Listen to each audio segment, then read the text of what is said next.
and recording, hopefully.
Welcome, gamers from around the globe. You've dropped into the best place for Game Pass news. That's right, it's the Game Pass Tracker Show. This is episode 133, recorded live. That's right, it's live, Thursday, December 28th. I'm Nick Metzger here with the best dang co-host a guy could ever have. That's right, it's the guy over there, Mr. Sean Abbott. We're going to fill your brains with all this week's bits and bobs of Xbox, like a look back at the grand year of 2023, big organizational changes to ABK, Starfield celebrates 13 million players, and developers are thrilled with Game Pass? Yeah, we'll talk about that too. You better sit down. You better buckle up, because Game Pass Tracker Show is one crazy ride.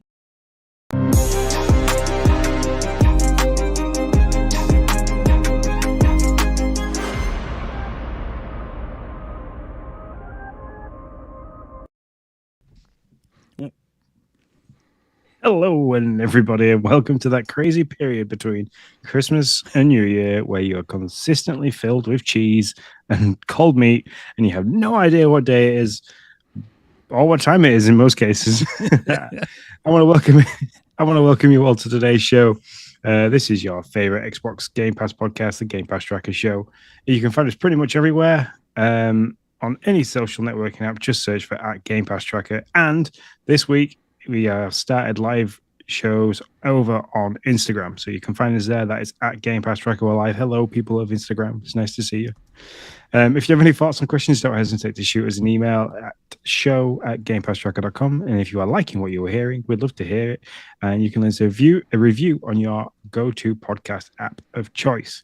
It really helps us grow and reach more fans just like you guys. But we wouldn't be a Game Pass show without promoting the big daddy itself, Xbox Game Pass. If you love Game Pass, you love our show, and you want to show your support, head over to the link in the description and sign up to Game Pass within the next 24 hours from the Xbox.com website. And thank you very much, Nick, for putting that in the chat. You can sign up. Not only will you be supporting us, the Game Pass Tracker Show, but you'll also be signing up to the best gaming subscription going, Xbox Game Pass. You can sign up to whatever level you desire.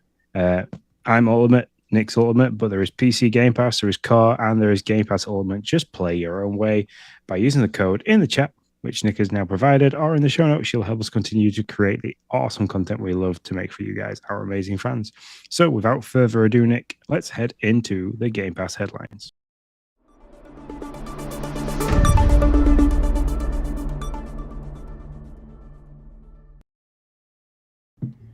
Mr. Shaw, I don't think we have ever had an empty Game Pass headlines. No, it's a complete ghost town out there. It's unreal. I mean, yeah, I completely understand they need this break. Yeah. Like, everybody needs. They had a hard year, and 18 months to almost 2 years with the ABK stuff. They've probably got a lot of stuff going on in the background, but to have absolutely nothing for us to talk about really in the headlines. Mm-hmm. Yeah, so just so you guys understand, we cover, because you're like, well, there's been weeks with no Game Pass. Sure, there has. But we cover 3 weeks at a time. We cover last week, this week, next week. So that's 3 whole weeks. I mean, maybe once, in the 3-ish years we have podcasted, there has not been a game in 3 weeks. But I mean, it does not happen often at all. And so, but as I was thinking about it, Sean, I mean, since we don't have a game to talk about, I was thinking it's more of an expectation that Xbox has got themselves into now than like a need, right? Like, I consider to be like, They need a game. They need a game because they have their subs expecting that they're going to get a game. We don't really need a game. I got a shit ton of games to play on Game Pass right now. Like, I'm buried in games. So I don't need a game, but I feel like I need a game because that's what Xbox has always done. It's like Pavlov's dog, right? Like, I'm salivating for the next game just because. So it's interesting. Yeah. And it's nice to be in a position this time for this year to say, we have that many games. We've got such a back catalogue of games. I've got things like Far Cry 6 is on the go. I want to get to Tin Hats. There's Goat Simulator that me and the kiddos have been playing, as well as things like Coral Island that I want to dip back into because you've got great stuff to say about that at the moment. but then like I'm sat here also thinking like, what's next? Like I don't know. Maybe it is something we've grown to expect. We've gotten so used and comfortable for there to be a new game every week that like we want to get to or get a try, because at least out of most weeks there's been 2 to 4 games dropped quite regular over the course of the last 18 months. That there's always something to try, or always something to go and play. So for sure. So I mean, what we have that we think we know that's coming out is Persona 3 and Persona 4 on January 19th. Monster Hunter. Oh wait, no, this is wrong. I'm sorry. This is wrong. Nope, my bad. They're gonna say Persona 3's 2nd of February. So yeah, I guess I should. I guess so. Yeah, 2nd of February. Where's my list? I mean, the only potential game that's coming in January, and that's like mid to late January, is Turnip Boy Robs a Bank. Yep, that's it. Yeah, thank you for saving me. And I mean, if you want to go and play one of those Turnip Boy games, there is some still on Game Pass. They are hilarious. If you like a Link to the Past style view gameplay with tongue-in-cheek comedy in the dialogue, the game's great. So I'm quite excited for the new one. If it is true to form that will be there. So yeah, so we don't really have anything for the headlines at all. So I guess we'll unless you got something else, Sean, we'll jump right into the X feed. No, just to remember a quick reminder that leaving December 31st is Monster Train and Akara Blade Point. So we've got 2 games that are leaving the subscription service on December 31st. As always, if you are interested in any of those games, and I'm stealing Nick's bit here because I want to do it. If you are interested in any of these bits, you have until October 31st to beat them or buy them with your 20% off with your Game Pass subscription. All right. Let's move into the X feed.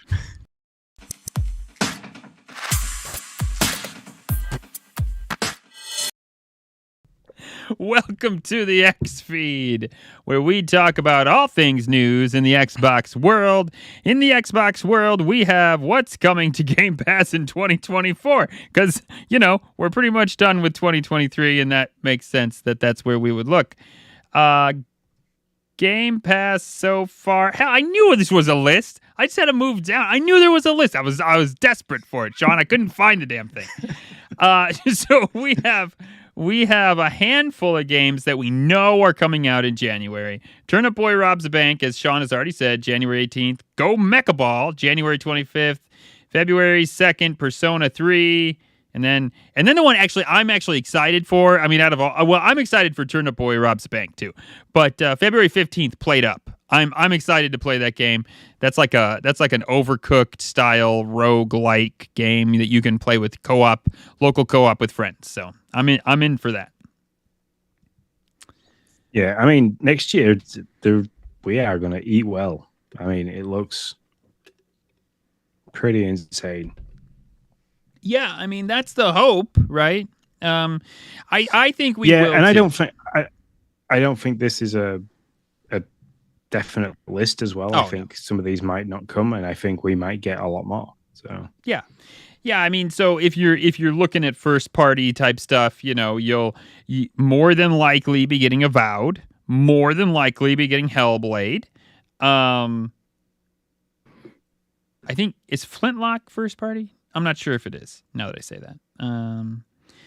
Hopefully we get Hollow Knight. That's on this list to be just, I mean, man, Hollow Knight. Anything of Hollow Knight for a long time. Yeah. So yeah, Hollow Knight's the new Miniko's Night Market for me. I'm not gonna lie. That's the game that's like I know is coming. It's too popular to not get here, but it's like, whoa, when is it gonna happen? Microsoft Flight Simulator 2024. I mean, imagine that's going to come out next year. If it doesn't, then that title's janked. So, there's that. Yeah. So I'm excited for Stalker 2, Still Wakes the Deep. Oh, yeah. But I have a feeling they're going to be like summer showcase style games, not early doors. Yeah. I forgot about that. I would love. Do you think so? There's all these games the games we just named, first party games, bigger games, to be disclosed, kind of at the moment. When do we see the first party game? So we know we got some games in January rolling out, blah blah blah, but we don't have a first party title with a date on it right now. No.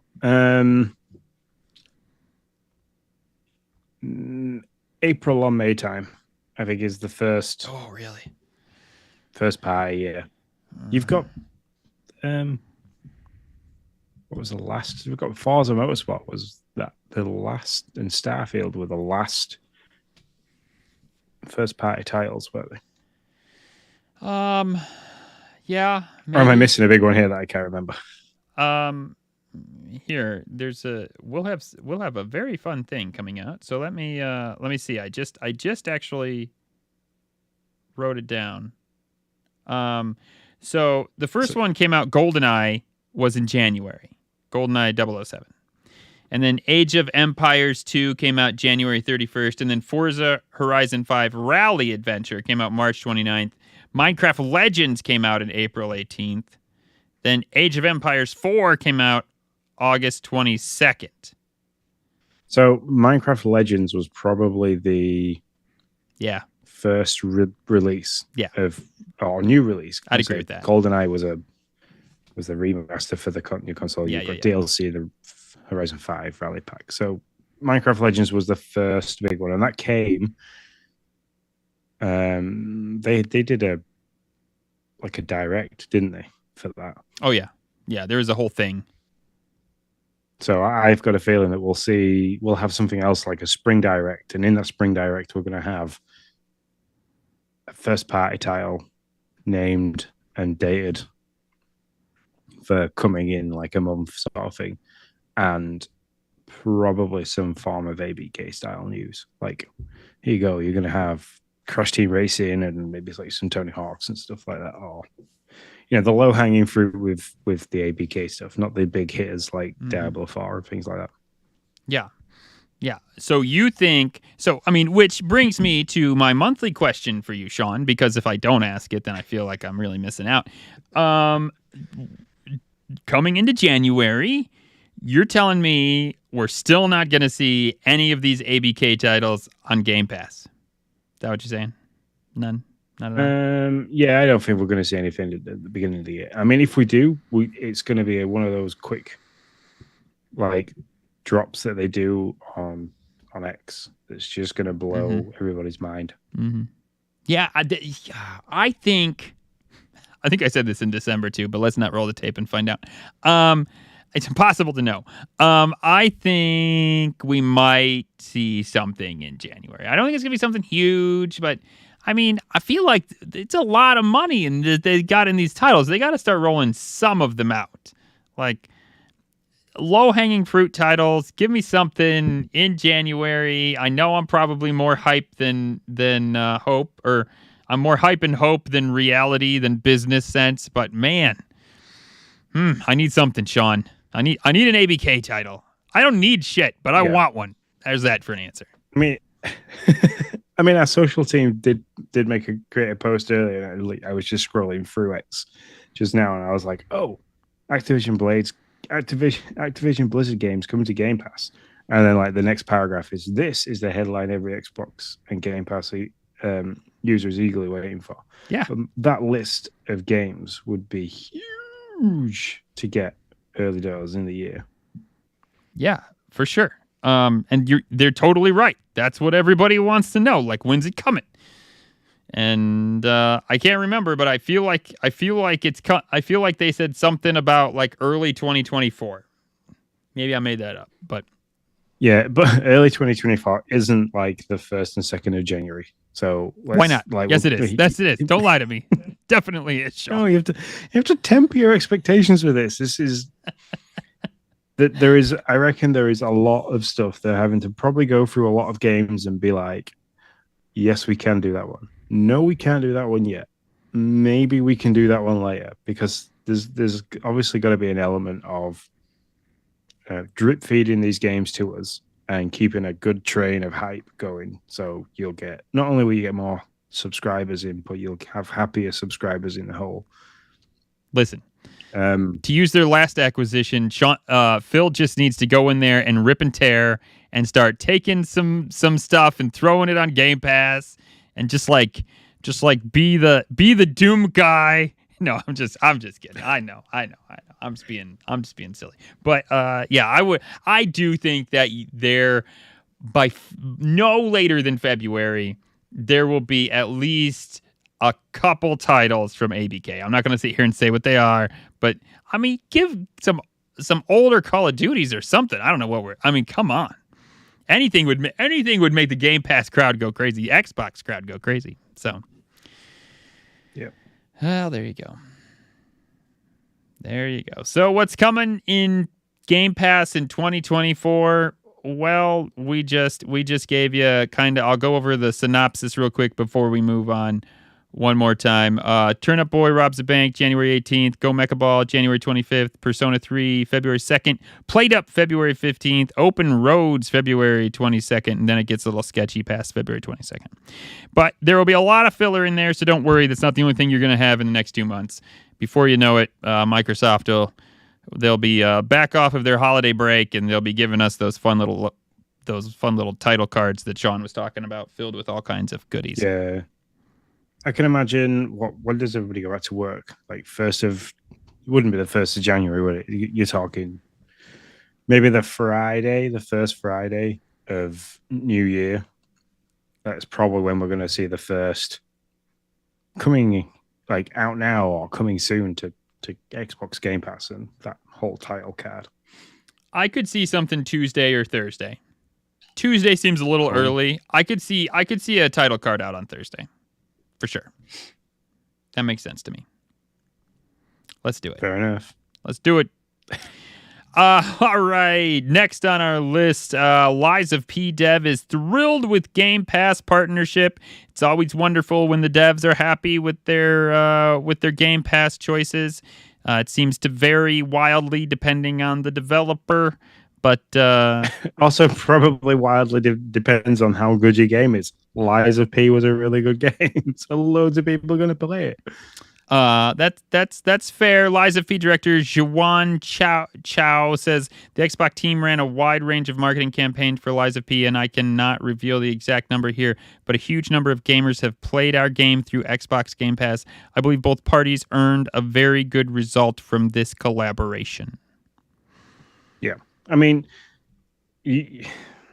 for these things to be successful, I mean, you've got to buy into this. So if you're a developer, you're going to kind of got to go to Microsoft and be like, I have this game. We think it's going to be pretty awesome.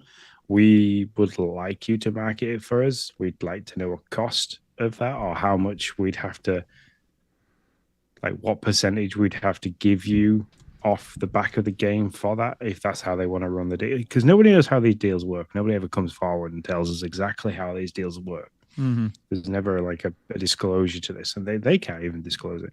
Yeah. But there's got to be some kind of, like, you buy in at tier 1, and, like, basically you're allowed to have your game on Game Pass, but you can't, we won't handle the PR and the stuff like that. And tier 2, we might tease it. We'll use it in some of our adverts. If we run a video skit in, like, the next showcase, we'll give you a little bit of airtime in there.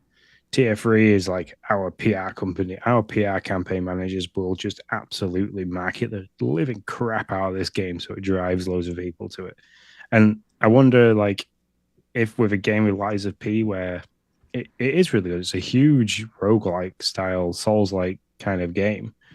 I wonder if they had enough balls and also projection as to what they would make from the game and how many people would play the game from testing, to kind of be able to gamble on this and be like, hey, look, we really want you to push this because we feel we'll do really well with it. And I would love wholeheartedly to have somebody from Microsoft come on the show and discuss with us as far as they can how these deals work, because for the 3 years we've been making Xbox Game Pass content via a podcast, I have yet to wrap my head around how this works.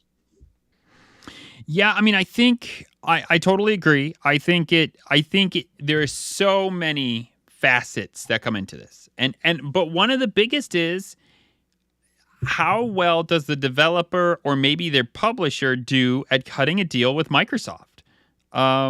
People Can Fly, Outriders. That deal sounds like it sucked, just to be honest, at least for the first one, right? Like, I mean, it just, like, we kept hearing that they weren't making money, and yet that game was pretty popular for when it came out.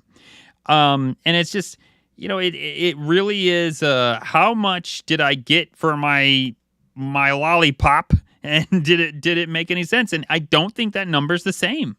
I know it's not the same. Phil has said as much, but how good of a deal did you cut for your game to be on Game Pass?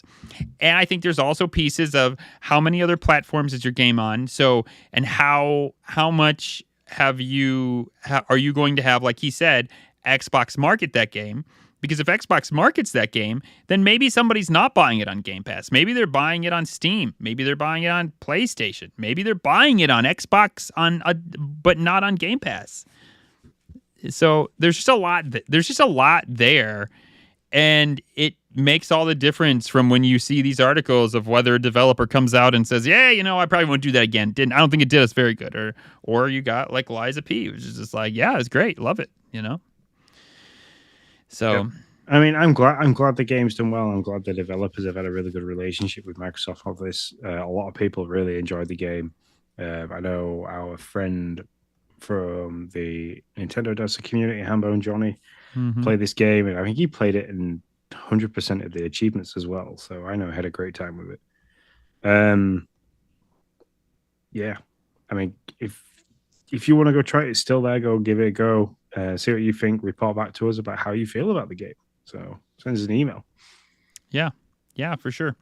So Liza P, big fan, big organizational changes for Xbox and ABK. Really more ABK than Xbox, but there's a lot of stuff here, a lot of changes. I mean, you sent them to me, you sent them to me. That was the first I had seen them. I'll boil it down to Bobby Kotick is gone. I think it's been so long, Sean. This ABK deal lasted so long that I think we all forgot about how big of a deal that was when this acquisition was announced. Of like, is Bobby going to have his job? Is he going to be the one? Is he going to get a golden parachute? How is it going to work? Well, he got his golden parachute, but is he still there? No, he's not. And that was kind of the thing that had been floated from the beginning, is like, yeah, he'll stay there until the thing's done, and then we'll get him out. And that pretty much did what he said he'd do. He being Phil. Yeah, I mean, I don't know how much my hands are tied with what I can say, but given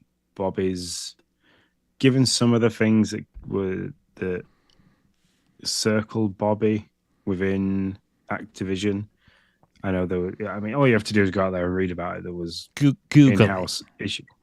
Yeah, Google it. I can fully understand why he was given the golden parachute and why they would like to have him removed from working with the brand, potentially.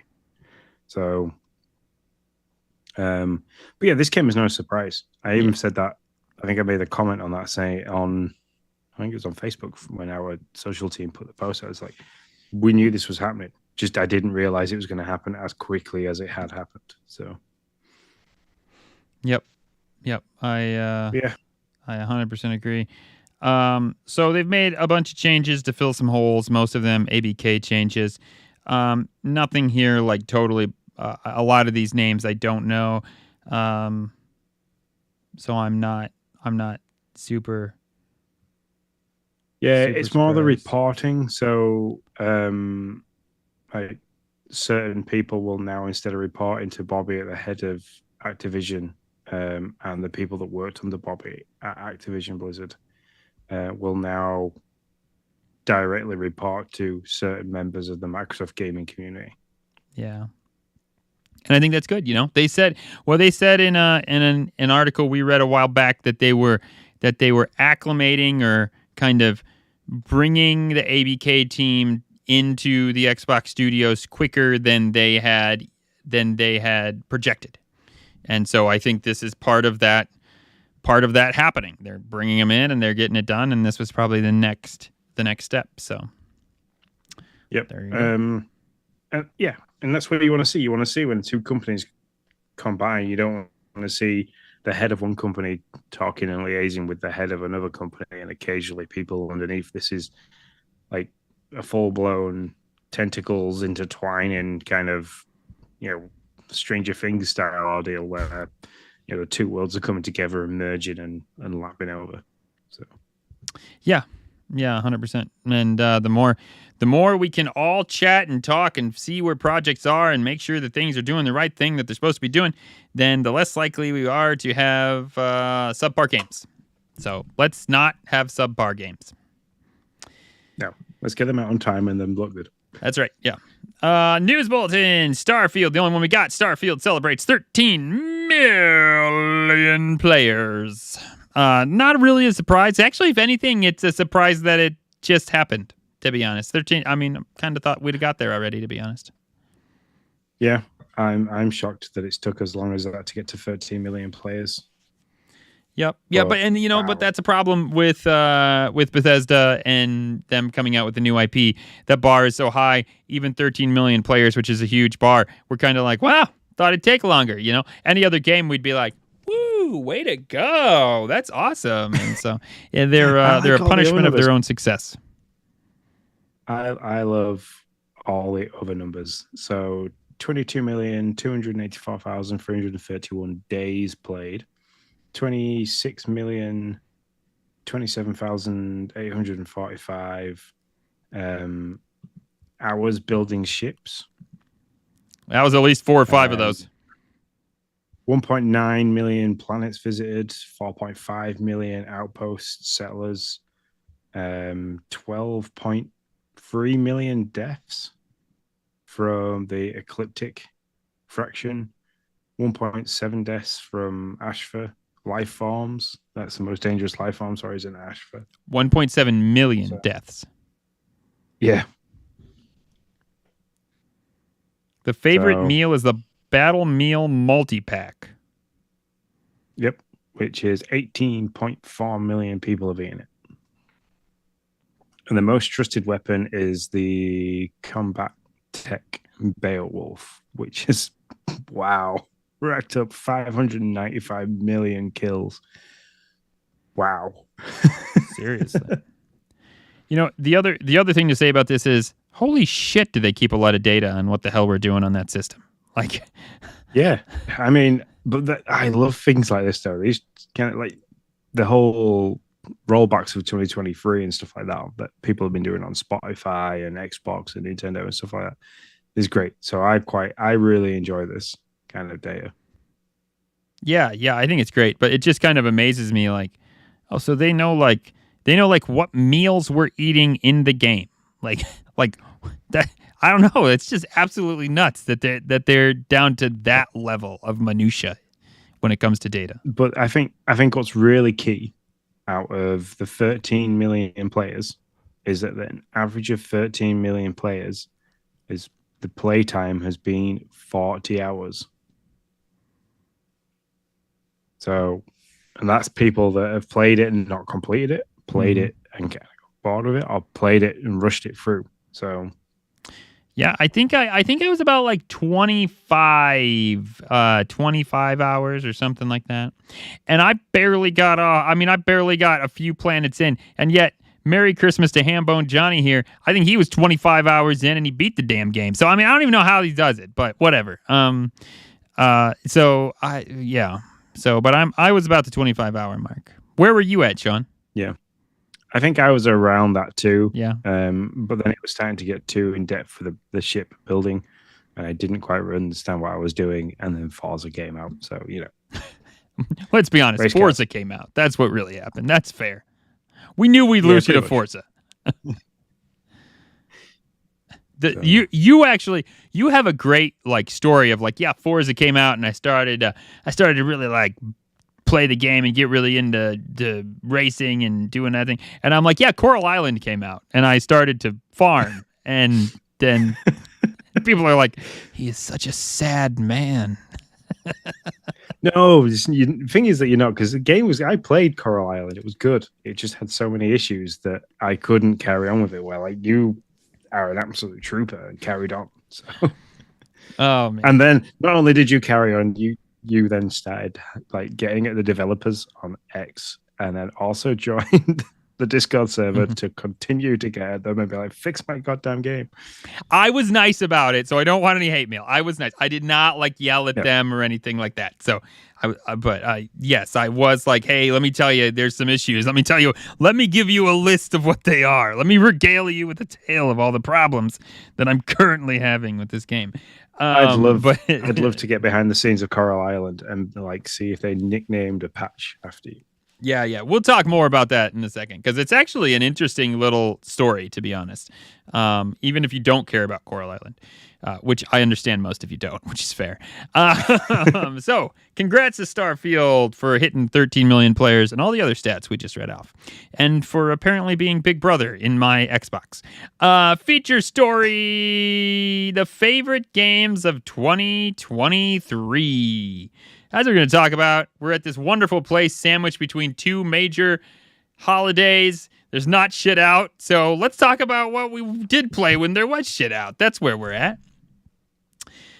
Sean, are we talking just Game Pass games or games in general across the board? I don't give a crap. We make this up as we go along, Sean. We make the rules, man. We're the sheriffs. There's nobody else here.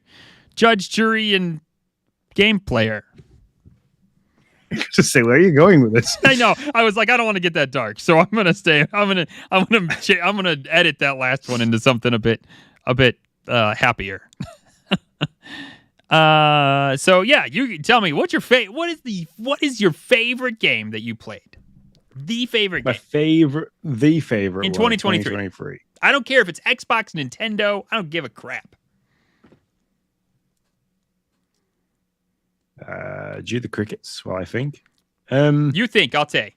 Probably Tears across all consoles and everything I played. Tears of the Kingdom is probably the favorite game I played this year by far, because it's a Zelda game. Yeah, it's going to win no matter what.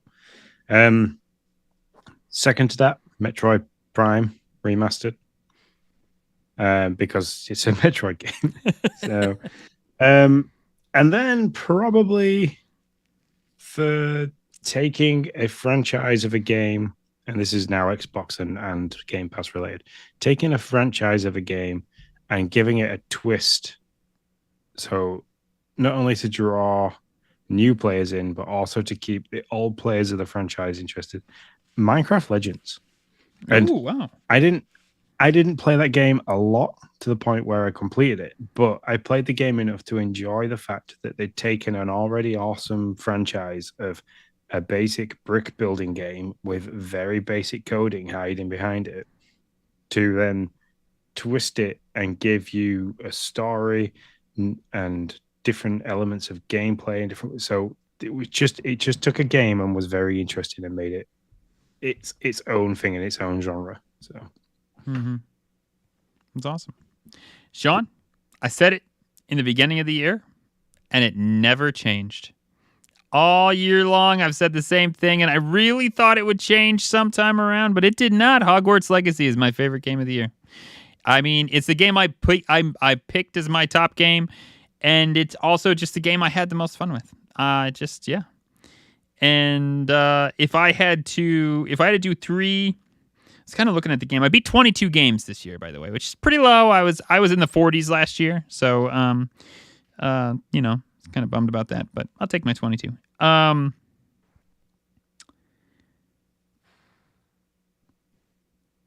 Pikmin 4. I almost said Pikmin 3. But Pikmin 4. I had a lot of fun with that one. I had a lot of fun with my son with that one. And then this game is old, but I got into it this year, even though it always keeps evolving, and I'll talk about it, and I've talked about it for the last few months. I'm going to have to say Minecraft, because there are memories in Minecraft that will last the rest of my life, and they're with my kids. and I will remember them, and they will make me smile forever. So, yeah, Minecraft has to be number 3. Yep. I mean, I could talk about lots of Ghostwire Tokyo. So this isn't now like her favorite games, but these are games that I've enjoyed playing. Yeah. So we've hit favorites. So games I've enjoyed playing is Ghostwire Tokyo. Interesting first-person style shooter with some really, really in-depth story, an element of free running. It's dark in places, hilarious in others because of the story writing. Really, really interesting game. Sunk a lot of time into that. I was like close to 25 hours, I think, into that, and I hadn't even finished it. So, yeah, very interesting game. Let's go back and forth. I will say a Game Pass game that maybe some people don't know about or have forgotten about. Wandering Village.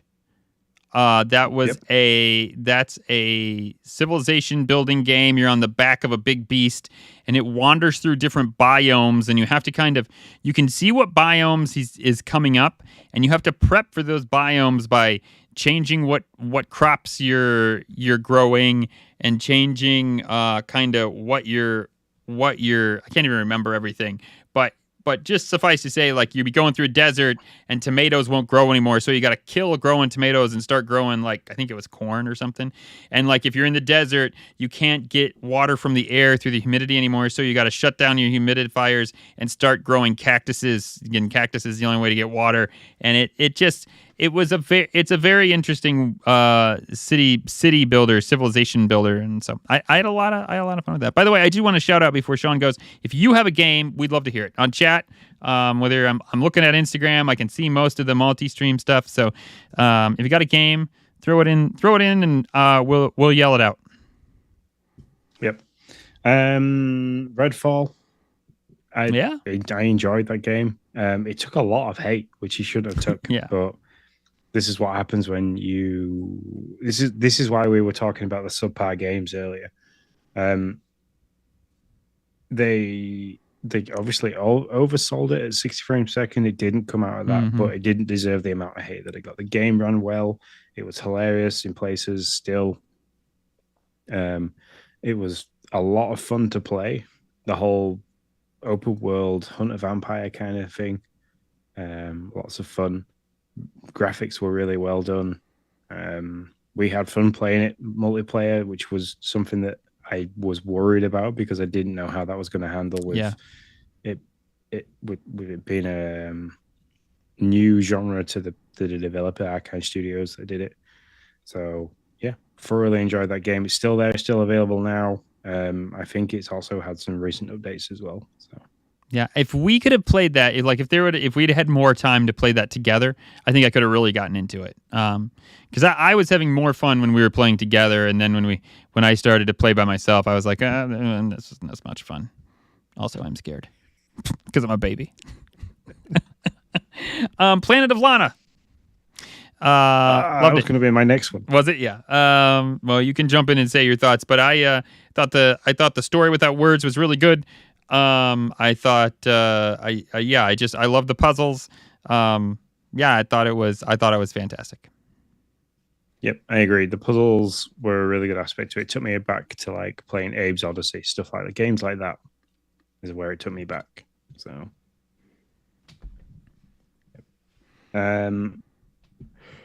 Atomic Heart. Now that was a big game, beginning of 2023. Yeah, I kind of forgot about that. Yeah, it had all the feels of BioShock, the third one that I can't remember the name of now. Not Skybound. I don't know. Had all the feels of that with crazy robots, in-depth story, and cool abilities and things like that. It was a fun game to play. It's one I'd like to go back to. It came out early in the year, and then lots of different stuff happened. So, yeah.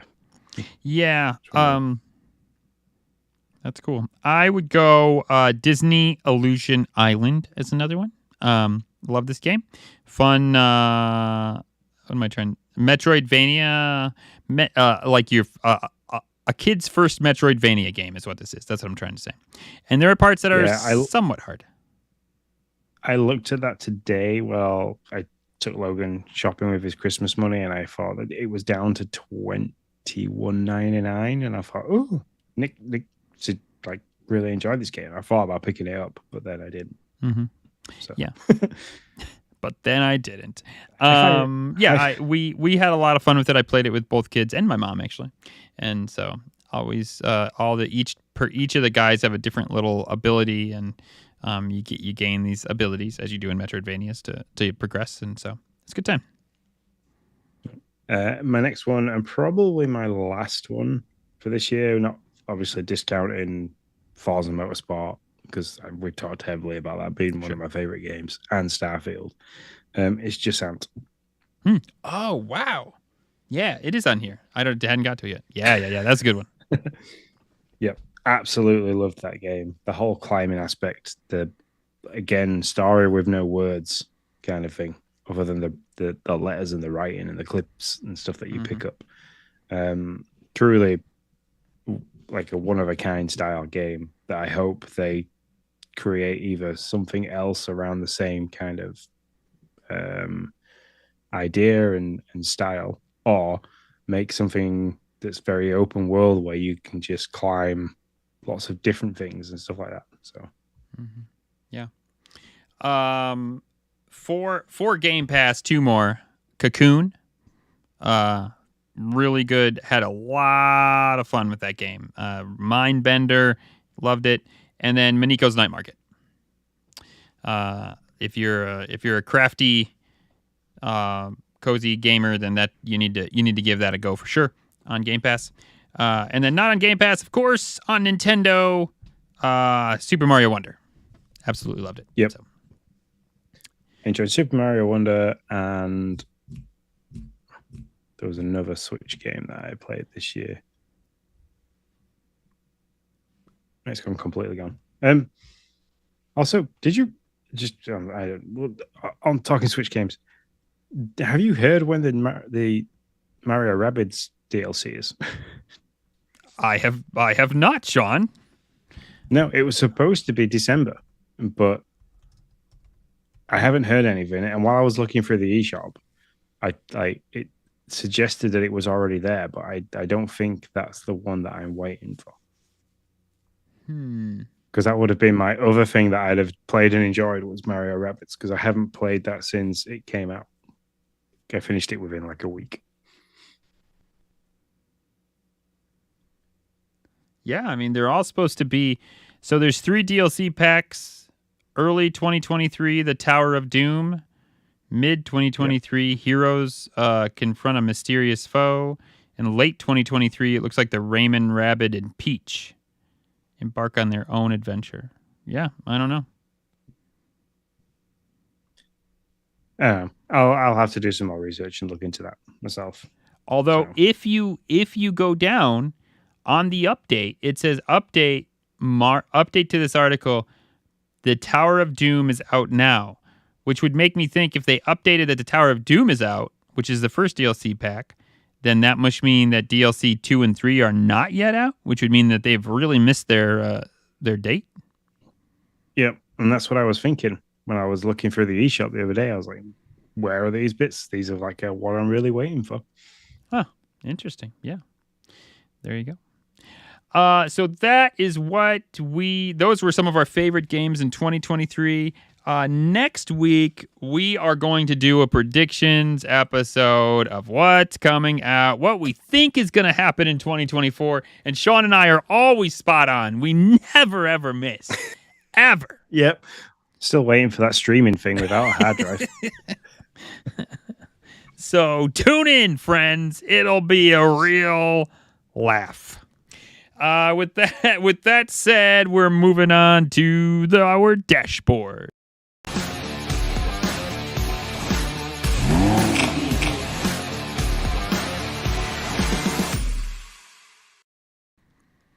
Hey, before we get into what we've been playing, Sean, I got a pop quiz for you, but you probably saw it. But if you didn't, what do you think Bruce's favorite game of 2023 is. Oh, I don't know. I haven't seen this. Oh, you haven't? Okay, I good. could very sneakily go across the Twitch and see it. Don't do it. I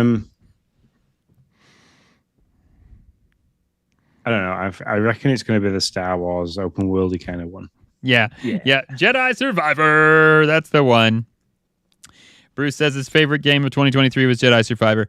Thanks for joining, man. We appreciate you hopping in and giving us your thoughts. All right. So the dashboard, Sean, why don't you go through your dashboard and then I'll go through mine. Fair enough. So I played some more Far Cry 6. I think I get to a point in the game where I think I'm a bit confused on where I'm supposed to go next. But that's more because I'm trying not to plow straight through the main story. I'm trying to do lots of the side questy stuff.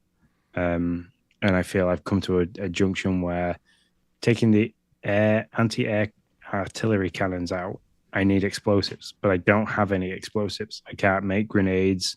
I don't have any rocket launchers or anything like that. So I feel like I'm at a point now where I kind of need to push through the main story a little bit more. But I don't want to charge for it because we currently don't have any games coming out. So sure, it's something I want to play slowly. But still enjoying that game. Still finding it very difficult on the guerrilla mode. Oh, I can't imagine. So, yep. Goat Simulator 3. I have been playing this in bits with both kids and then sitting and watching both kids play it. They rolled the credits on this game. Woo, way to go. Yep, rolled the credits. They've unlocked all the characters, the majority of the skins for all the characters, all the additional hats and stuff like that. They've kind of gone around and unlocked all those.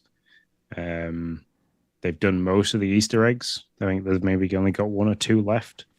But yeah, they are systematically working through all the instincts and all the challenges and stuff like that and going through it all, as well as causing as much havoc as humanly possible or goatly possible in that game.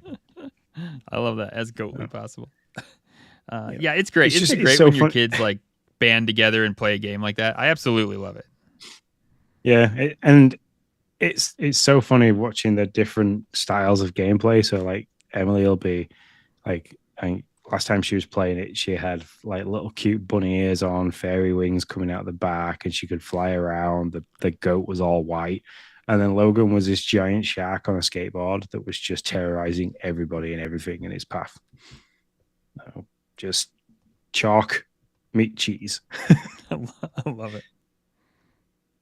And then the last thing I've been playing, because I haven't had a lot of time, it's been Christmas. I worked Christmas Day, Boxing Day, and Wednesday, and then I'm working Thursday, Friday. Working Friday night, Saturday night, and Sunday night. So I haven't had a lot of time to play anything. Meta emailed me and was like, "Hey, you've got some cash sat in your wallet that expires like tomorrow." So I jumped on the VR headset, had a scroll through, see what was on the sale, see what I wanted to spend this on, because I didn't want to lose it. And I got a game called Walkabout Mini Golf, and just amazing, so much fun. If you do own a Meta Quest 2 or Quest 3, go pick this up. It's on sale now. It was $12.99. It's now down to $6 something. Such a good fun to play. It's like having your very own personal mini golf course in your house. Lots of different interesting levels. There's lots of levels that are there that are free to unlock. There's obviously pay to unlock kind of stuff. And then each level you can play the hard version of it if you find all the lost golf balls. So every hole on the course has a lost golf ball. So you kind of like move around the course, looking over the edge, down the cracks and stuff like that, and you can pick up these lost golf balls. That's fun. Good on Meta for letting you know that you had money you were about to lose. Yeah. So. They didn't give me very long. It was like 8 p.m. in the UK when they told me. It was like, you're going to lose it tomorrow. So good luck. Why do I feel like 4 hours is the legal limit, is the legal time where they have to be like, you must give them at least 4 hours notice that you're going to steal their money? And they're like, okay, we will. On a side note on something like that, we got a a call from the cruise people that we went on the cruise with, the company, and they were like, "We just wanted to let you know that we've decided that you can have this voucher that we hadn't used yet, which we had no plans to. We were just going to let it go away. You have unlimited amount of time to use this voucher." And I was like, "Oh wow, it's really nice of you. What made you make that change?" And then she was like, "The European Union. They basically said we couldn't make it go away, so we just made it a worldwide policy." And I was like, "Oh, okay." I was like, "Well, I appreciate your generosity, whether it was forced or not, but thanks." So thanks, European Union. Take your money and run away. Yeah, but So yeah. Anyways, any other dashboard for you? No, I've still got Tin Hearts to try and get to. I keep saying I want to get to it, but I've obviously not had much time building tiny little plastic robots like this one I'm holding up now. If anybody's ever bought Tobby the robot, you'll know that it's a pain in the ass to build. Or I've been at work, so. Oh man, we gotta talk about gifts in party chat for sure. Gifts for kids and gifts for us. I'm down. Dashboard for me. That's right. I'm back into Coral Island. I won't talk much about it. Y'all know what it is. I will just say that all of the crashes are gone. I have literally played that game for about 10 hours since they did a patch for Christmas. It was the Christmas Miracle Patch, as I call it now. They tweeted or posted on X that they were that the office was gone. So they must have like sent that patch out and then left for Christmas, and we're just waiting for Xbox to process it. And they didn't say anything about that a patch was in the works. And so all of a sudden they were like, somebody tweeted from Coral Island's thing, and they were like, "Hey, there's a patch out for Xbox." And it specifically mentioned the S like numerous times. And I was like, "Oh, okay, well, I have to go see what this is." And sure enough, man, so there was a memory leak, apparently, in the S only, that was a problem for the Series S only. There was a memory leak, and that was what was causing all the crashes. And I've been good ever since. It's very interesting to me, though, that these two devices sit next to each other seemingly would have the same coding language and all that jazz, but yet one can like cause that amount of an issue for a developer over the rest of them. So I think that's, whether you care about, like I said, whether you care about Coral Island or not, I think that's an interesting thing to keep in your mind when you think of these developers trying to make these games that have, I imagine, bazillion lines of code for Steam, PlayStation, Xbox, and then maybe Nintendo. And then when you think about not only that, but also all these different sub SKUs within those platforms. I think that's very, very interesting, and you kind of gotta take your hat off to them for making that even possible. So, yeah, and I'm super glad that you've managed to get your game back. Yeah, and you can play it for sure. I appreciate them for putting the time in. Ultimate Chicken Horse. So my son got a $35 eShop card, was wondering what to download. I kind of knew some other people who had been interested in this game, and I was like, "Hey, look at this." And he was like, "Yeah, I want to download this." And so he did. And this game is hilarious. So what it is, Sean, you can play up to 4 players. It's a 2D platformer. You start in one area, and the goal is in another. Now, there are many different modes. In my opinion, the most fun is party mode. So when you start, this box gets like laid out on the screen, like the box is laid out so you can only see the top, and then it opens up, and there are all these different items. And then basically it's a free-for-all to who grabs the item they want most first. So you push on the item, that's your item. Then the box goes away, and it takes you to the screen where you have your starting point and your goal, and you get to lay these items. Now, the interesting thing is you can lay these items in ways that help everybody get to the goal. So like if you have stairs and you put them out and it kind of walks people up to that goal, then everybody can now get to that goal easier. But the whole point is that you get to the goal first. And better yet is you're the only one that gets to the goal. That's how you make the most points. And there are other things like saws and bombs and arrows that you can put out and make life more difficult, but it also makes your life more difficult. So you have to think about, like, how can I use this in a manner that I think will trip up other players, but I've already thought through how to get around this trap when I lay it. And so, yeah, everybody lays their trap or their item however they want to, and then the game starts, and it's a race to get to the goal, and whoever gets there first wins.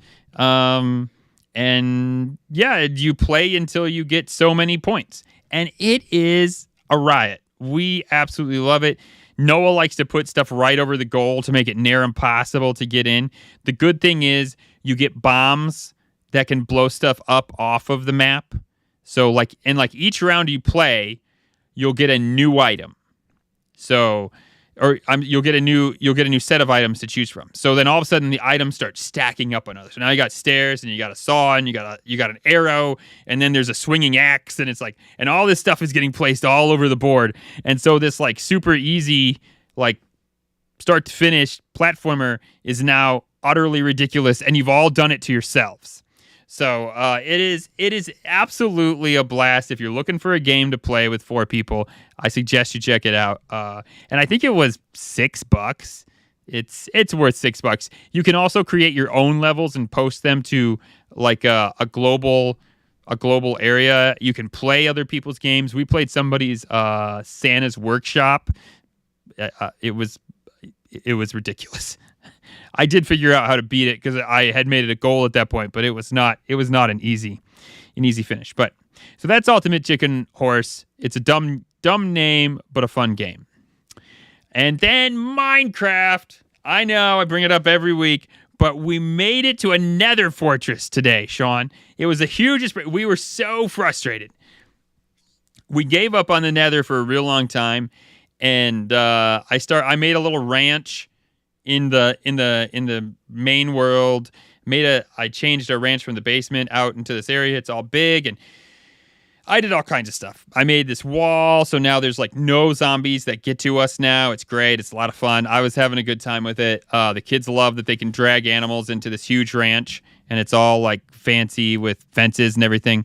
But we went back to the Nether to try to figure it out, and I won't lie, we got this guidebook, the guidebook I was telling you about for Christmas, these like 5 books with the symbols on them. And one of the books said, when you portal into the Nether, there is always a Nether fortress near you. And I thought, well, that's a lie. Because I done searched this Nether everywhere, and there ain't a Nether fortress anywhere in here. But then I thought, I've been up, I've been down, and I've been in like 3 directions. But when we portal, there is this ocean of lava. Like basically we portal and there's this cliff right, like not but 10 blocks in front of us, which is a straight drop into an ocean of lava. And I told the kids, I was like, the only thing we have not done is to cross that ocean. Cross the ocean of lava. And so we had a ton of cobblestone and netherrack, so we drug it out of our chest and started building this bridge across the ocean of lava. And sure enough, we got about 50 blocks out before all of a sudden like the game rendered this like square silhouette. And I was like, guys, that's not a mountain. I was like, I don't know what that is, but I guarantee you that's not a mountain. It's way too square. And sure enough, we got there and it was the Nether Fortress. We haven't done much except die. We got the bridge to get to the Nether Fortress. Now we need to get a plan on how to like cross it. But man, every time like there's just little new fun things, and we get all excited, and I don't know, just it's that game. I never ever thought I'd be this addicted to Minecraft in my entire life, and I absolutely love it. So it just you are now at a point in the game where I have never got to. I never found a Nether Fortress. I mean, by the time I realized there was a Nether to get to, I'd played the game for over 100 hours. I'd done loads of mining at the top and loads of crafting at the top, and got down into the Nether quite late on. And then I came away from the game. So, what kind of stuff are you running into in the Nether Fortress in terms of like? Sure. The time I spent in the Nether, I kind of just got hounded by ghasts, Yeah. and that really, yeah. So we haven't got very deep into this Nether Fortress because we keep dying. And you're right, the gas. So like I started out by building a 1-block bridge all the way out there, and it's probably 100 blocks, I'd say, to get to this Nether Fortress in the middle of this ocean of lava. And it didn't work because 50% of the time when we were running across this bridge, a ghast would basically take us out and we'd have to just like respawn and come back into. So I spent most of the playtime once we connected to the Nether Fortress making this like 2-track bridge with 2 blocks on either side so that the ghasts either their fireballs wouldn't hit us, or better yet, they don't even see you. And then you get to the Nether Fortress and you don't have 3 ghasts chasing you plus all the other stuff. But the time I did spend, we had wither skeletons, which I don't. They can hit you with a wither spell, which is kind of like a type of poison, and it slowly like eats your hearts away. That and the thing that we needed in the Nether Fortress to move forward, and I don't even remember why anymore. It's been so long. We needed blaze rods, which are from the blaze, which is this like, I don't know, fire. Springy, bouncy animal thing. No, that's the magma cubes. They're everywhere. Hmm. No, these are like, I don't know. They're like 6 sticks on fire that float around and shoot fireballs at you, basically. And okay. So we need blaze rods from that thing, which we've yet to kill, to be able to. Sean, the journey started so long ago for this fortress. I don't even remember why we need them anymore, but we need them for some reason. And so to be able to move forward to find the end of Minecraft, which is kind of my ultimate goal. And I've pulled back on that. I was really pushing the kids to get there. I realized this is going to be a slog, so I need to let them have fun and do their own thing. And every once in a while, we start towards that. But I'll let you know next week. I'm sure we'll get further into it. We need to kind of armor up and get better weapons and all go in at the same time. My son kept throwing himself with a stone sword into the Nether Fortress only to die and die and die again. But I think if all 3 of us can like attack the Nether Fortress at the same time, a couple of swords, maybe a guy with a bow and arrow or crossbow, a little bit of armor, I think maybe we'll be able to make some headway, hopefully. But have you gone down the route of enchantments yet for armor? We haven't done much. I have a potion. What is it? A brewing pot or whatever. But I think it's the enchantments that we needed the blaze powder for or something like that. Oh, okay. Yeah, it's hard for me to remember. Yeah, I just know. The only reason why I'm asking this is because I know that come the Ender Dragon, you're going to need enchanted armor. Oh, yeah. That's the only thing. That's the only thing Logan keeps telling me, because he got an Ender Dragon toy for Christmas and it came with Steve in an enchanted armor. So, yeah. So also something else that I learned from Logan is if you wear a jack-o'-lantern on your head, Endermen don't attack you. Apparently, I might have to try that. Yeah, yeah. So it's needed for a lot of brewing potions. The blaze powder is. Oh, okay. So it's also needed for like a ender pearl, which I know is like super important for the end of the game. I looked it up. Yep. And then I can do something. Oh no, that's blaze powder makes magma cream. Lord, I don't need magma cream. I got 1,000 bazillion of them. So yeah, I don't know. So we're excited. The game keeps giving me memories with my kids, which I will love forever. And so, yeah. That's what I've been playing. What's on your docket, sir? You got anything coming up? Well, we have no games coming up. That's so fair. It just be Tin Hearts, more Far Cry 6, and play some more Crazy Golf on my VR headset. Nice. Yeah, I'm kind of with you. I'm debating. I got some eShop cash. I'm debating on whether to buy Super Mario RPG.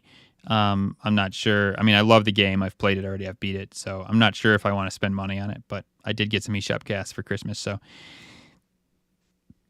I might do that, but I might just save it because I know I got a Peach game that I'm going to be buying here soon. Well, I don't know if soon is the right word, but in a few months. And the Donkey Kong game as well. Yeah. So there's stuff coming, so I might just not get it, and not let them scoop me up on another nostalgia journey. Gosh darn Nintendo, I tell you. So, but yeah, other than that, it's Coral Island and Minecraft for me, and Ultimate Chicken Horse. I'll probably be talking about the same damn 3 games unless Microsoft drops something exciting from now until Tuesday. Anything else before I move on to the party chat? No, well, I'm going to say now, we're going to need to move into the party chat, but my cat has just decided that he now wants to go outside. And if I don't go and let him out, he has a tendency of just crapping on the floor. Don't crap on the floor. Let the cat out. Let the cat out of the bag. I'll be 2 seconds. It's party time! Woohoo! Oh, yeah! Well, Sean is gone. We do have to ask Sean though. Like, does he not have a litter box for his cat? Like, how does this? I don't know. I mean, we have a cat. We have a litter box. I need to know the answer to this question. Sean and I have been podcasting long enough. I feel like I should know that. It's like a dog. It has to go out. It's the only way. No litter box. I don't know. Seems weird. Just saying. Sean kind of knows this, so I'll talk about something I'm excited about. More Minecraft. God, I swear we just can't get away from it. But this one's kind of fun. I got my son a Coda Kid. Not sponsored, by the way, but if they wanted to, we could do that. Coda Kid, Minecraft mod, I don't know, thing. And so he is learning how to make his own armor and his own swords and his own, I don't know, all that stuff. Make his own blocks even. He's making his own ore. He's doing all kinds of stuff. And he's putting it in Minecraft, not our Minecraft. Our Minecraft is vanilla Minecraft. I'm not letting him like mess with that. But he's hitting dirt blocks now, and he's got diamonds and emeralds coming out of it. He's got this funky sword, new armor. I don't know. He's got all kinds of stuff, and he's having an absolute blast getting to change up the game any way he really wishes. So he's really loving that. If your kids are into Minecraft, you're looking for something that's not just them playing game, teaching them a little bit more about coding, very basic. Like it's more of a query system than like words being typed out and hard code. When I say hard code, like I have any idea what I'm talking about. Very little. And so, but he's absolutely loving that. We do a lesson a day. So, like I said, he's made a sword, he's made armor, he's made he's made diamonds come out of blocks. He can make whatever he wants come out of dirt blocks now, or whatever blocks he chooses. So think about that. Welcome back, Sean. I'm quite keen. Hi. So, I heard the question very quickly first. I'm quite keen on the coding thing. Flights of stairs kill me at the moment. I'd be quite interested in, once Logan gets old enough to understand what coding is, try him on that. So, yeah, and this one I was really worried because I was like, he uses a typewriter, but he's not very proficient with it, and he's getting really good at spelling words, but he still sometimes, like armor comes out as like ARMER, and I'm like, no, but it's an O, and he's like, those kind of things that trip you up with our language. Of, like, is it not OU? Yeah. See, for us it's ARMOR, but see that I don't know who spells what. Why? I don't know. Don't ask me. But so I was really worried that he'd get frustrated like typing everything out. But like I was saying, it's a query system, and so that works out very well. There's a lot more clicking and pointing, and he's getting much more proficient with the mouse, and so it's been good all the way around for him, and he's having a lot of fun with it. Okay, it's computer proficiency as well, which is always good. Yeah, so. Exactly. So why does your cat not have a litter box, Sean? Because he won't use it. He's such an ass. I mean, the cat's 9 years old. He's stubborn, really stubborn. But yeah, we can get a litter box for him, and he will literally like walk past the litter box and crap in the hallway. against the wall as well. He like always chooses to do it against the wall. So he goes down the wall a little bit. It's in the skirting, and it's just like Worst. so. Yeah. So he doesn't stay in. He's an outdoor type cat. This time of year he tends to come in when the weather's a bit worse. It's raining, it's cold, and like today we're currently being hit by a giant storm of wind at the moment. But yeah, gets to a certain point and he will literally go downstairs. He eats some food. He'll come back up and then he sits at the top of the stairs, but just high enough so he can just see his eyes, and he'll sit there and stare. And then occasionally he'll just go, eh. And it's like, yeah, okay, I know you want to go out. So as soon as you stand up and walk towards him, he darts to the back door and he sits by the back door and just stares at it. So he's like a dog. Yeah. So the thing is, well, yeah, the other thing is though, he'll go out, do that, and then sit by the back window in the kitchen to come back in, and it's like. So you open the kitchen window to let him in. No, we've only got it's only the top part of the window. Then he wouldn't fit through the top part of the window. Okay. This is we're talking like Garfield sized cat. Gotcha. So that's that's hilarious. I love it. Absolutely love it. So what'd you get, Sean? Any presents you wanna mention? Kid presents, you presents? So we'll go with me presents first. I got some. Like I think we talked about the 5 different things that me and Lindsay picked for each other. Yeah. Mm-hmm. So I got some stuff I could wear. I got some socks, which is good because I love getting socks at Christmas. And I'll be one of those only guys out there is like the practicality of somebody else buying you socks. You don't have to go buy them. Winner. Mm-hmm. I got some Reese's Pieces style chocolate, like a selection, but a really big adult size Reese's selection box, which I've got none left because I am also quite a greedy boy when it comes to stuff like that. That was my something to eat. My something in her favorite color. She got me a shower block, which is like a really cool lime green shower soap bar, which I quite like. Oh, cool. I got a book to read. Mental Fitness by Ant Middleton, who was an SAS soldier, I believe. So I'm going to start that in the new year because I'm going to be doing some kind of weird challenge at the beginning of the new year, which I'll talk about in a minute. And then I got a game called Hook and Ring, which was an absolute hit Christmas Day evening with the rest of the family. So people have probably seen this before. It's usually used as a drinking game. 2 metallic rings on a piece of string, and supported like a T shape. And all you have to do is you have to just pull the ring back slightly, let it go. It swings and the aim is to hook it on a hook. Every time you hook it on a hook, you get to move this pin closer to your opponent, and the person that moves it towards the opponent the most off the board wins. Dead simple game. It's freaking difficult to play. So I set it all up. I went to my sister-in-law's. I set it all up. And one of my nieces was one of the first people to play it with me. We were kind of just pressing and playing, and she beat me. And then she beat me again. And then she beat me again. So I got fed up of playing, and I disappeared, so she played somebody else. I came back later, and I was like, oh, how is it going? She's like, yeah, I'm winning. I'm at 14-0. Wow. She's got the touch. Yep.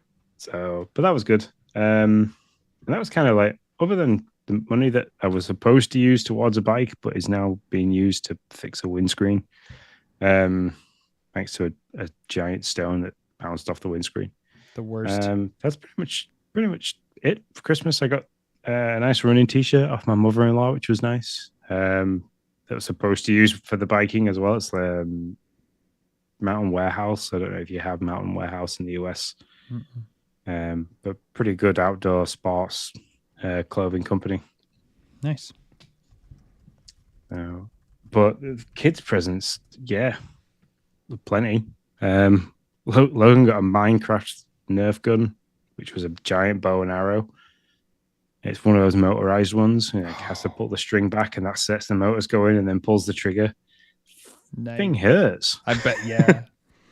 Yeah. So what does it use? Darts or balls? Or arrows? Does it Darts. darts? Okay. Darts. Yeah. He got a really cool Ender Dragon, which is like, I don't know, about a meter from its tip to its tail to the tip of its nose is a meter long. So a similar size wingspan. Lights like its eyes light up and its mouth lights up, and you can put water in its head. So when you press a button, it opens its mouth and breathes steam out. That sounds awesome. Water vapor. It doesn't warm it up. He got a peripheral of other Minecraft toys and stuff like figures and figure sets and things like that. But Emily got the Fall Guys Monopoly. I'll grab it so the people who are watching it can see it, but I'll then describe it to the people that can't watch it. So she got this Fall Guys Monopoly. Nice. That looks awesome. Really interesting take on the Monopoly game. So it's a Monopoly style board, like you normally have Go, Jail, free parking, so your corner pieces.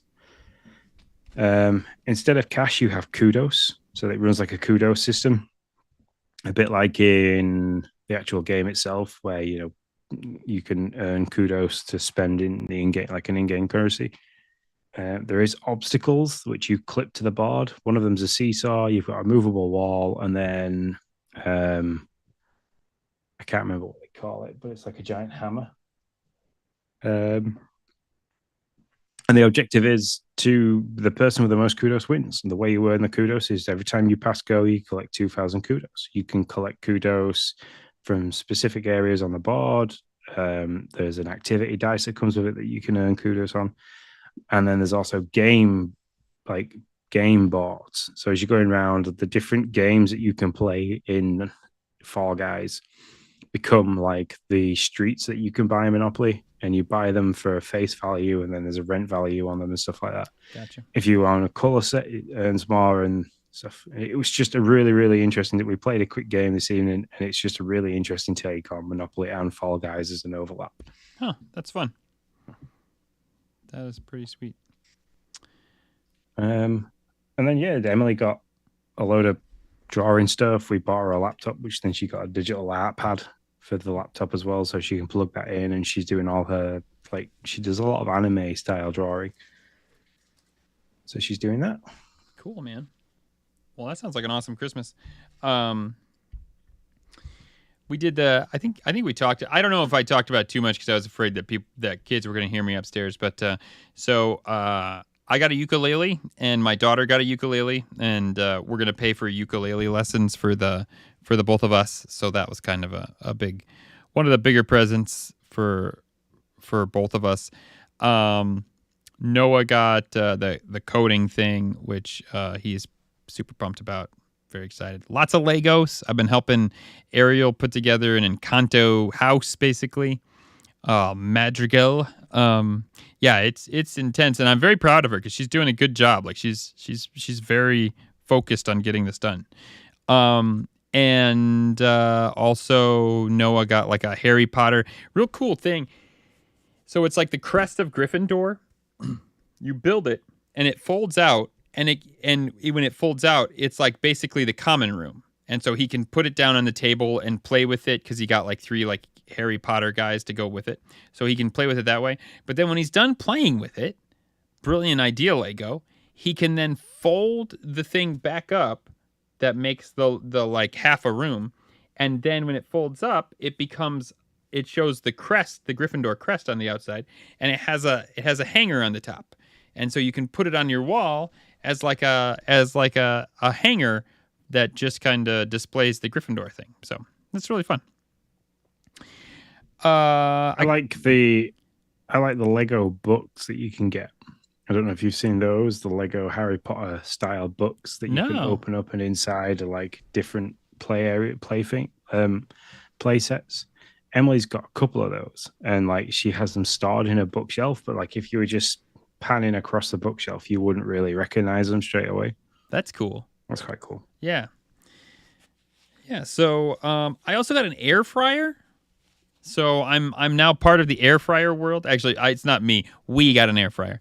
So now I'm part of the air fryer world. It's actually I love the thing. We've had it a few times. So which one did you get? I don't know. The one that fries air. I don't know. Oh, you don't know. You don't know the brand. Ah, No, I don't. I'm sorry. we have one, and it's the best thing ever. Like, it's for, and you'll probably appreciate this as well. For parents that both work and like having to try and feed children quickly and balance stuff like that. Nuggets and fries, less than 10 minutes and done. Yep. Yeah, I put nuggets in it. That was the first thing we did, actually, Sean, because I'm a parent. So we threw nuggets in there, and yeah, I mean it was 10 minutes, and they were good. Like I don't normally eat the nuggets because I think they taste horrible, but they actually taste really pretty good They actually taste pretty good in the air fryer. So yeah, then the kids like gave it a thumbs up. They were a big fan. We reheated some lasagna, which tasted really good in there. And so the next thing tomorrow, I told the kids I would bake with them because they like to bake with me. And so there was a lava cake recipe actually in the thing. And so I've never made a lava cake, and so I thought, why the heck not make an air fryer lava cake? So see how that turns out. I'll let you know. Ours has a dehydrate function, Ooh. which I really, really like because you can make your own beef jerky. Nice. Yeah, that would be great. So yeah, it was a great time. We had a lot of fun with friends and family, a lot of good presents, a lot of just a really good time. Yeah. Yeah, I my Christmas morning, I woke up, I set my alarm for 5:15. Kind of laid in bed, hoping that like the kids that had heard my alarm. So I had to go to work, so like I had to, so it was one of those where like if I didn't get them up early, I might not have been able to see them. So I was like, so I laid there in bed, and at like 5:30, Lindsay kind of stirred. She's like, it's just what, you still here? And I was like, yeah, I'm gonna wait till they're dying deaf before I have to set off, because like there'll be nobody else on the road. There'll be no traffic. Right. So like I laid there, and like 10 to 6 came around. I was like, I'm gonna have to get up and get dressed. All right. So I got up, got dressed, went downstairs, and like we seal the door with wrapping paper every year, and like that had started to come off at one corner. So I was like, I'm so glad I've come down early. So like applied a bit more tape and stuff like that, and kind of looked at that, and then like listened out for the kids, hoping like the sound of the tape might have disturbed them. Nope. So I went downstairs. I started to like literally as I got downstairs and started to put my shoes on. This is like 6:10, and I normally leave for work at like 6:20. I heard this almighty boom. And I was like, that's Logan. He's literally leapt out of bed. So like I waited, and like I heard them start coming down. So I took my shoes back off and went back up the stairs, and I got to do like 10-15 minutes of opening presents before I had to leave for work, which was nice. That's cool, man. That's cool. Glad you got some of that time with him. Yeah, so Santa came, everybody was good enough that Santa came, and so they opened Santa presents, and it was a lot of fun. Santa brought Legos. And oh man, I can't even remember what else now. I don't remember. The Legos came from Santa. I know that. And I don't know. It's all blur now, Sean. How's that for an answer? Well, this is it. I think we even DM'd each other, and it was like it's absolutely crazy. Like the lead up to Christmas seems to be so slow, and then like here it is. We're on Thursday. We're 3 days after Christmas. And it's like wow. Yeah. It really is nuts. It's like the fastest 2 days of the year. I mean, it's like I literally in the last 48 hours have spent that time with pretty much 90% of my family, and it just freaking flew by, and it's like, is it gone already? Like really? Like all that work I put in to all the aspects, some that nobody even will know about. It's like, okay, all right. But I love it. I do it every year. I'll do it forever if they let me. This is very true. I mean, look, we've got the new year coming up soon. I know a lot of people have family plans around there. Have you got any plans in the new year, which are? Yeah, so we New Year's Eve we host here with just a really small like parents and then friends like a few friends, no more than that. So it's a very small party, but we always love it. Play games, watch the ball drop, and that's that. And then New Year's Day, we go to my mom's and wrap wontons. You know what those are? No. So it's like now they can be a bit different from what I know depending on who's making them, but how my mom has always made them is like this little ball of meat, like hamburger meat that's seasoned somehow with onions and green peppers, and then it literally is called a wonton wrapper. It's kind of like it's less thick than an egg roll wrapper, but more thick than a spring roll wrapper, somewhere in between the two. And I know, and so it gets sealed, it gets fried, and they're amazing. And we have wontons and fried rice and cashew chicken. So it's Chinese New Year's, and it's one of my favorite times. We just play games all day long, eat copious amount of wontons and fried rice, and that'll be the day. And we'll be there. We'll have this thing called those drinks called grasshoppers, cream de mint, cream de cocoa, ice cream, ice. So good. So that's my New Year's Day. My New Year's is I'm sorry. very dependent upon the demand of the UK on what power they want. So now I'm at work. I will start work 7 p.m. New Year's Eve. I will finish work 7 a.m. New Year's Day, to which I will probably crawl home into bed, cuddle up to my wife, fall asleep for an hour or two to be woken up by the kids. And I think on New Year's Day, we're going to watch some ducks race. I can't remember where these are. I think, but apparently it's a New Year tradition that happens quite often that like people go and witness this duck race along a river. Are they swimming or running, or what are they doing? Are they live ducks? Help me out here. They are live ducks. Okay. And they are swimming, I guess. Okay. Huh. So I will take photos and report back. I was gonna say for the next week's show, so I'll tell you exactly. But that's the plans for New Year. So, do you guys have turtle races there ever? No, turtles are not very easy to come by in this country. Oh, okay. See, I didn't know that. Yeah, they are very easy to come by where I'm from. So they put a I don't know, a round metal thing, and PETA and all its supporters are probably like, what the hell? So don't listen. They put a round metal thing, put turtles in the center, and then they lift the thing up, and there's another circle around that, and the turtles crawl, and whoever's turtle gets to the end of the line or the edge of the circle first, that person wins. So it's done mostly for kids. It's done completely for kids. So popular thing. Now, no. I feel like I'm going to get an email from PETA, I'm pretty sure. No, as long as the turtle's well fed afterwards. Watermelon. Yeah. Apparently There's no turtles hurt in the production of this game. Thank you. Anyway, I do believe we have. Yeah, we got to kind of talked. We've talked the party chat out completely. And to be fair, we've managed to fill an hour and a half of show, considering we didn't have a right lot to talk about. That's true.